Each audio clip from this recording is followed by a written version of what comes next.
আসসালামু আলাইকুম দর্শক শ্রোতা, আপনারা সবাই কেমন আছেন? আশা করি ভালো আছেন।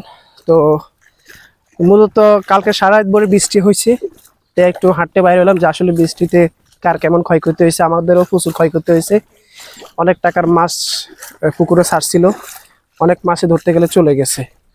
তো আমি এখন আমাদের গ্রামে আছি, একটু আশপাশে হেঁটে দেখলাম পুরো গ্রাম যেন একেবারে সমুদ্র হয়ে গেছে, সাগর হয়ে গেছে।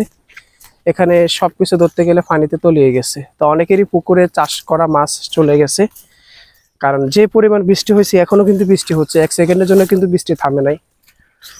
আর মানুষের হাঁটা চলাতে তো ভোগান্তি তো আসছেই বটে। আপনার সবকিছু যদি একটু দেখেন যে বুঝতে পারবেন না। আসলে বর্ষাকালে বৃষ্টি হবে এটাই স্বাভাবিক, কিন্তু অতিরিক্ত বৃষ্টি আসলে আমাদের জন্য ক্ষতিকর। যেহেতু বৃষ্টি চাষবাসের জন্য ভালো, আবার ক্ষতিও। তো অনেকে ব্যাংক থেকে লোন নিয়েও মাছ চাষ করছে।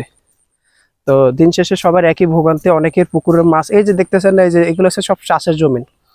এই চাষের জমিগুলো থেকে মাছগুলা চলে যায়, কিন্তু পরবর্তীতে যারা চাষি, যারা বিভিন্ন প্রজেক্টে বা নিজেদের বাড়ির পুকুরে মাছ চাষ করে, দিন শেষে তারা এই ক্ষতির সম্মুখীন হয়।